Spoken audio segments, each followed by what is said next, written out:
Hmm.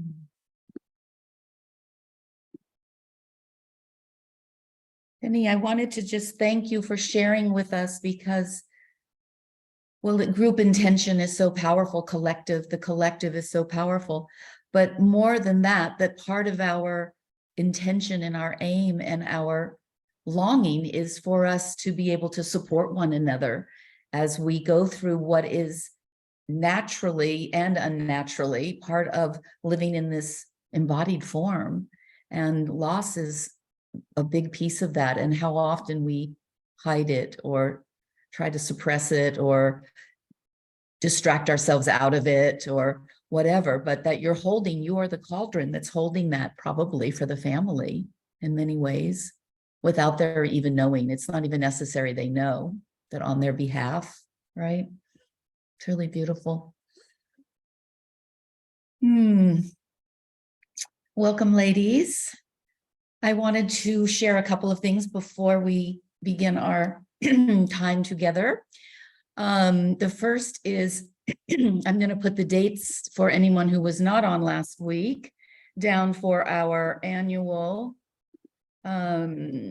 retreat, just to put in your calendar for next year, January 19th to 21st, somewhere in California. We haven't decided where. And Penny, I wanted to get from you the information on the Ananda Retreat Center that you mentioned. You just send it off to me. But just to put that in your calendar so it's reserved. And also, we had talked about this beautiful found month that we actually have already entered into, the month that is the difference in the calendars between the solar and the lunar calendar, and that every 2.5 years, this accumulation of days come together, and there's actually, from the lunar calendar perspective, an extra month, or approximately a month. It actually has already started. It started a few days ago, but we're starting it. We will be sending, City and I will be sending a PDF tomorrow to you that gives you some sadhana suggestions for this next week. So you can start tomorrow, or you can start on whatever day this week you would like that works into your schedule. But we'll send one PDF each week for the next 4 weeks. And it's just a general sadhana. There are some practices, some pranayama and some other practices within it. But the idea is that we're bringing in, we have this time that we didn't have if you were working with a different calendar, that is sort of found time that we can commit to our spiritual journey. And it's a time for reflection, and not a time for starting a new project necessarily. It's a time for finishing some things and just for allowing yourself to sort of immerse yourself and to be very gentle with yourself around your spiritual journey, but to have a little different day schedule, which keeps it more topical to you. So it's more bringing it into your whole day, into your breath, each breath, rather than just a time that you do something, making your whole day be this journey. So that will be sent off to you tomorrow. If you have any questions, you can let me know. And we'll do that each week. And again, you can start on any day you want of the week. If you want to start tomorrow, it doesn't have to be August 1st. It can be tomorrow. Or sometime during the week when the schedule works for you. And let's just see how we can do with this extra found time. We won't have it again for 2.5 years, so let's enjoy it. So today, we're going to talk about creativity today. A beautiful quote from Osho: "Creativity is the greatest rebellion in existence." Creativity is the greatest rebellion in existence. If you want to create, you have to get rid of all of the conditioning that you have, because out of our norms, out of our patterns, and out of our habituation, we don't create something new. We just respond to that which we've responded to in the past. It isn't going to be something that is streaming through us. If we're in a habit, really out of even thinking, we don't even think, we just respond. We have a certain way of entering into situations, but creativity requires that we step outside of that we say, I'm going to be in a zone that takes me outside of what I would normally do, the norm, in order to be spacious and to be open to all the different influences. If we want a new creation, we have to rebel against what we've done in the past. We have to say, I'm stepping out of these habits and these forms and not doing it the same way. To create, we must forge our own path. We must forge our own way. It has, if we look in historically, so many of the really significant contributors to the arts and music and different creative endeavors have been ones who were not even noticed in their lifetime, because they were stepping so far out of what was considered acceptable that people weren't paying attention to them, or they were trying to push them down, or they were just ignoring whatever their creative process was. And once they've left and the evolution of our acceptance of new creative endeavors has changed, then people start to say, hey, did you look at this, the work from this particular person? This body of work was revolutionary. To be a creative, we have to be revolutionary. We have to step into something that's a little on the edge. If we just stay in the middle where we're used to being and we keep creating from that place, we're not connecting with the fullness of what we can can create out of. The collective mind, which is where we get our information of how we should be into the world. The collective mind is the lowest common denominator. Can you see this? So if everybody agrees, in order to have agreement, we have to go down to what is the least common denominator in order to include everyone and make it a collective. That's fine for some things, but in order for a collective to survive, there are rules, there are parameters, there are barriers, there are boundaries. And when you are creative, you want to step outside of the rules, the boundaries. You want to step into the place which is divinely inspired, where something's surging through you in a way that is not predictable. You want to be unpredictable. And how often we live our life trying to be predictable, trying to stay within the lines. We don't want to stay within the lines. We want to step outside of the lines. We have to be gracious and we have to be thoughtful and we have to be careful. There are natural parameters we have to take into mind, but we want to have a mindset of I'm stepping outside. I'm in inquiry outside of the norm. I'm not staying inside and just accepting it and doing it the same way. It's not bringing any juice to me to do it that way. In order to survive, we need to have certain survival techniques. But we have taken those survival techniques and patterns and we've moved them into the world of creativity. And now we've taken our creativity and we've harnessed it in a way of, I'm keeping it contained. We want it unharnessed. We want it unharnessed. We don't have to live like bohemians in order to be creative. We can live in any way we want. Your lifestyle and what you have around you doesn't have to be hijacking your creativity. But we often let it. This is why we say, diminish the number of things you have, pare down your life, make it simpler, because the more that we have around us and that we're preoccupied with and distracted by, it's then hijacking our creativity, because your mind and your mind sense is going towards whatever you need to maintain, or you need to protect, or you need to move, or reorder, or whatever has to happen. But things and the order of life gets in the way of creativity. We have to go to the beach and just be in abandon. We have to dance, we have to move, we have to be able to allow our body to say, this is different than what I've done before in my movement, and that's why I'm doing it, because I want to move into something that's going to sway me in a way that creates a whole new perspective. This is the idea that if you're sitting in a circle and you sit in the same place, how many people return to the same seat when they gather in repetitive gatherings, whatever it is, you go to the same location or the same general location, instead of trying it from someplace else. You're in a circle. If you sit in the same place every time, you only see directionally one way. If you go sit on any other place on that circle, on that 360 degrees, you have a different view. Every day we want to be looking from a different view. That requires dropping some of our preconceived notions of what it means to be in the living situation of a paradigm of, does it have to be this way? No, you have to have a mindset that says, I'm going to step out of that and see something differently. I'm going to sit in a different chair. I'm going to drive a different way. I'm going to believe that something else is possible than what I thought yesterday. Life infused with the fragrance of creativity is a healthy life. We want to be healthy. We want to live in a way that brings us every day when we wake up, just the breath of life does something for us. We can't do that when we see the same picture every day, when you look out the window in the same way. Ram Dass, clean off the mirror, shine the mirror. You need to see it differently.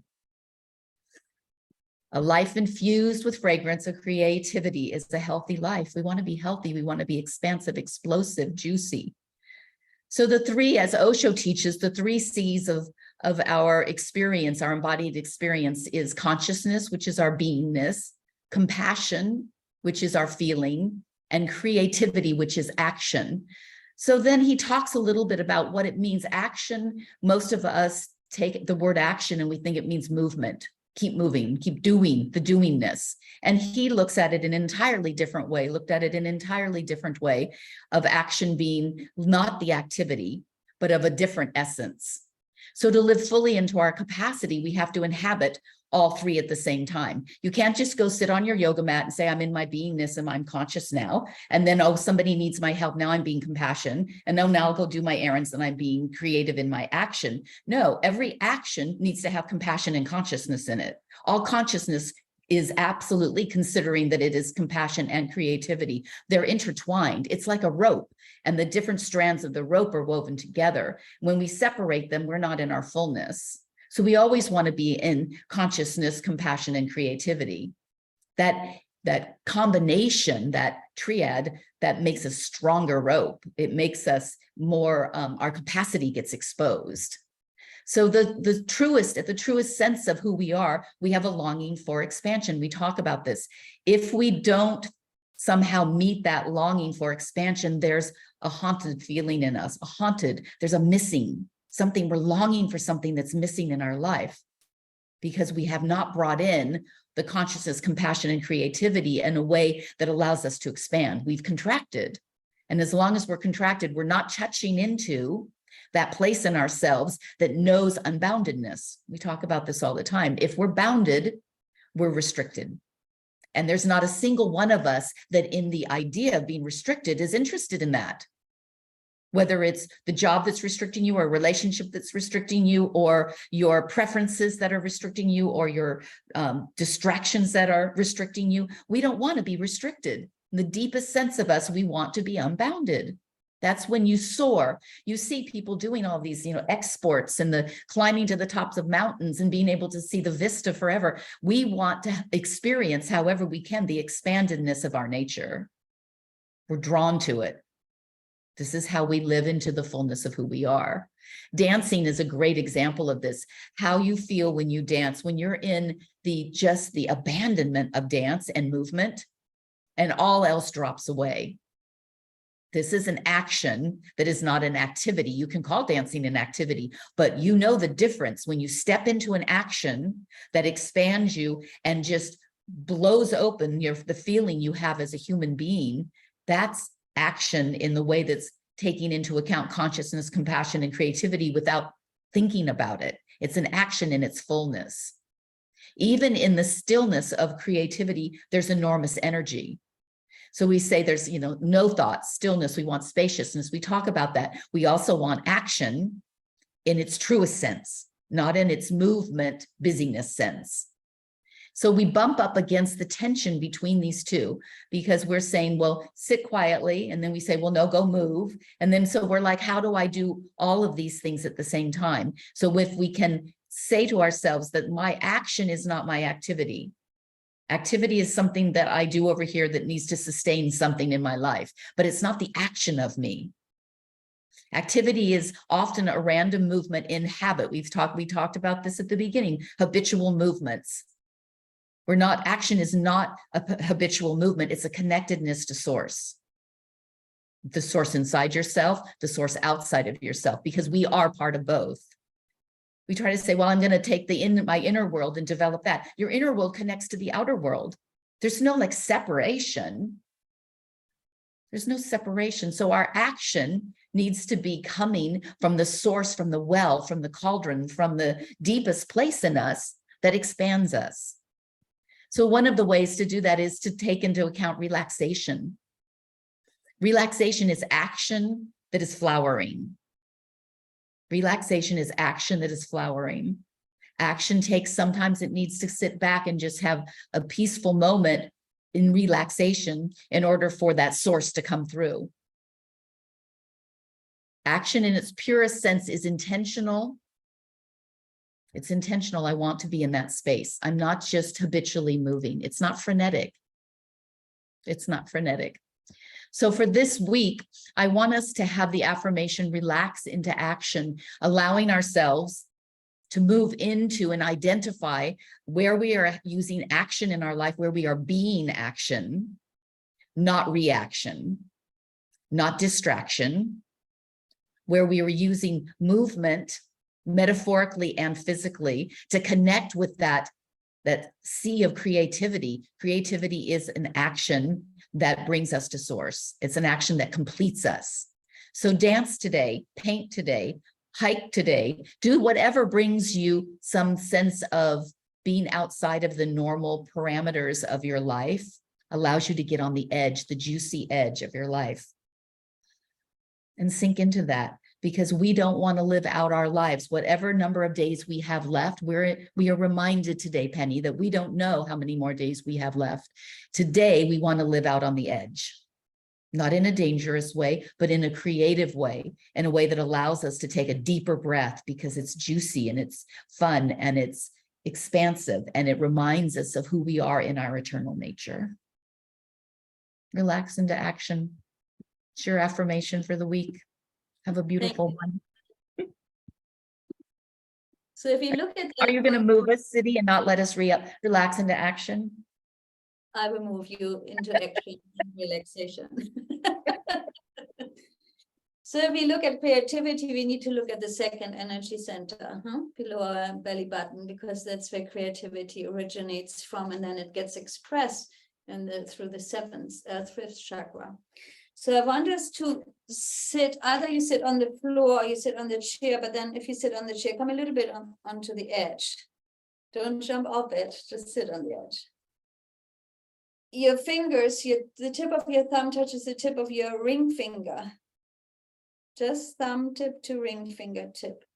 And then rest the back of your hands onto your knees or your thighs, whatever is accessible. So this way you'll stimulate the earth element, but we will move the water. The breath of glow, which is part of our first week process.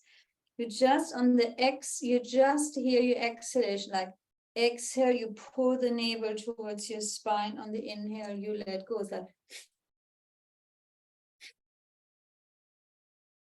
so I move this hand so that you see the rhythm, but you just let your hands rest here. You can keep your eyes open. And then when you feel comfortable, you close your eyes. I will use a music that's really helpful to keep the rhythm going.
And then we just relax our breath.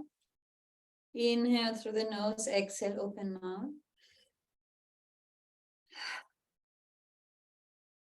Two more times.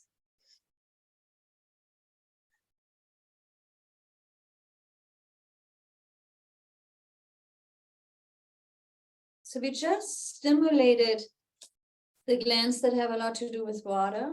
We stimulated our bladder, which has to do with fluids, our reproductive organs which have to do with fluids. Fluidity is part of creation, yeah, because the fluidity creates, the earth. Earth is solid, then water or fluid comes in and it starts to create change and movement. Yeah. So now you can sit on the floor cross-legged, or when you're on the chair, you bring your legs closer together, hands onto your thighs. If you sit cross-legged, your hands are on your ankle in front. Inhale, arch forward, keep your chin parallel. Exhale, round back, all breath through the nose. Inhale, exhale, inhale, exhale. So we activated the creativity center. Now we want to have this energy move up to the higher centers, into our heart and even all the way into our throat center, because creativity needs to be expressed. And that happens often through our throat.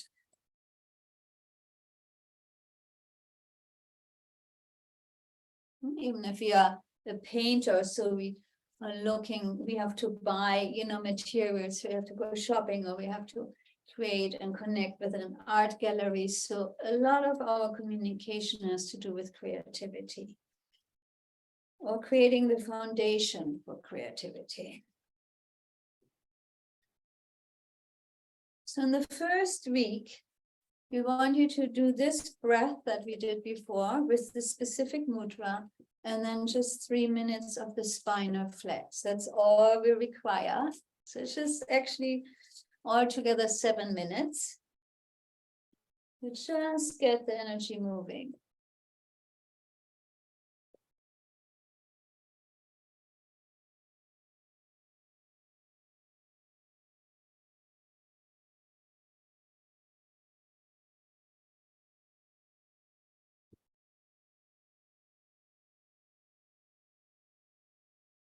Strong breath, last 2 minutes.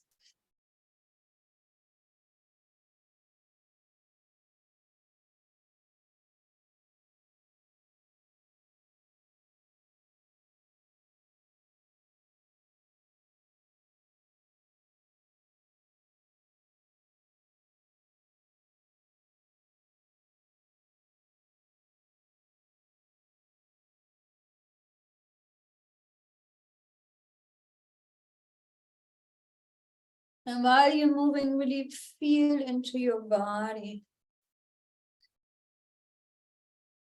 Feel into the energy that you're activating and that you allow to bring to the higher centers. Last minute.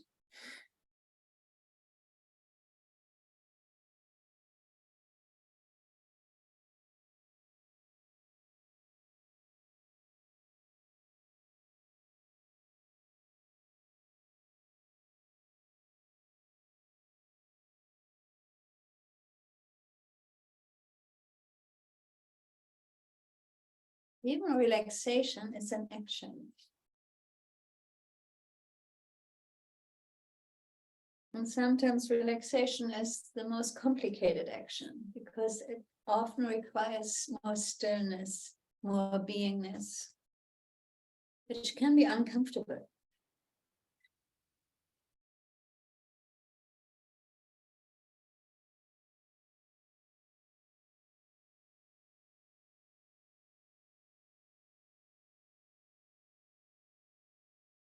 Last 15 seconds.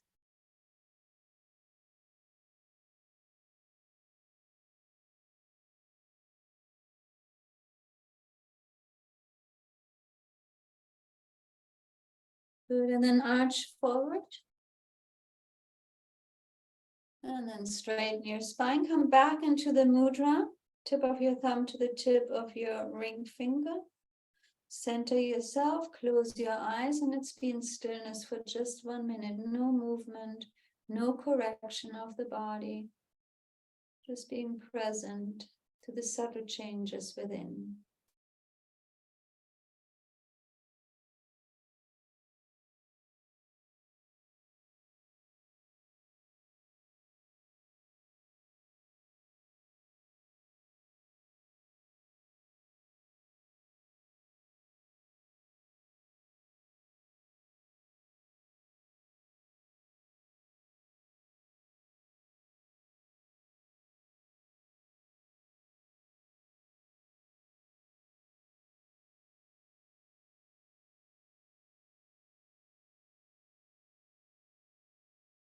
And then it's time to gently open your eyes. We still have a few minutes to go. So we bring our arms forward. Inhale, exhale, inhale, exhale. Let the energy be really emanated from your heart center now.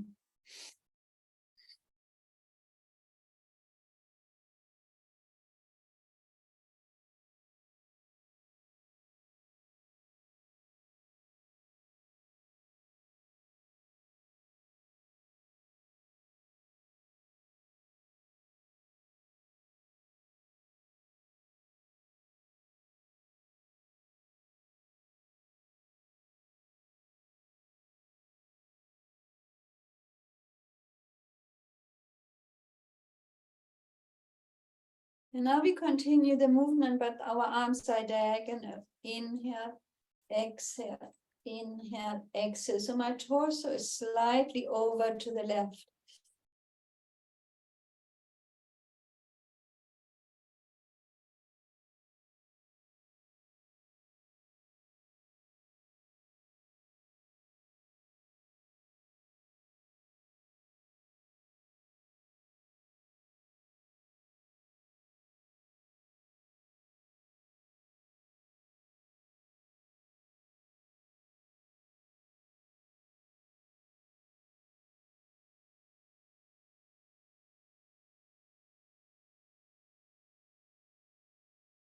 Now my fingertips pointing back, and I just bounce. 1, 2, 3, 4, 5, 6, 7, 8, 9, 10, 11, 12, 13, 14, 15. And then I come back to center, palms face each other. I go to the other direction. Inhale, exhale, inhale, exhale.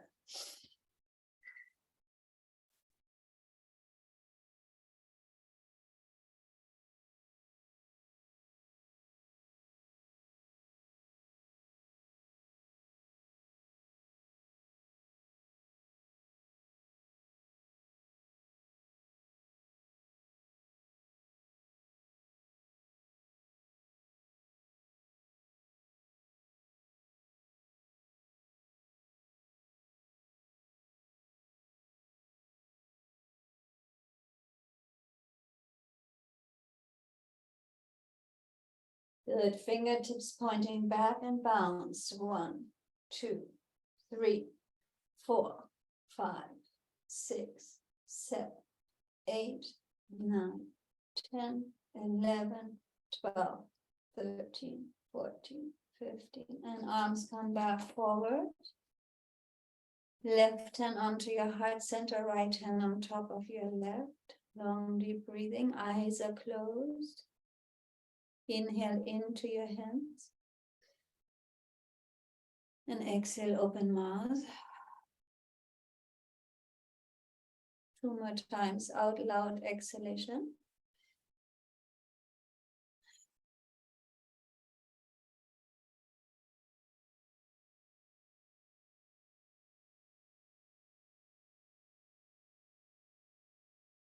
And then just sit here for 1 minute in silence, easing into relaxation. Eyes stay closed.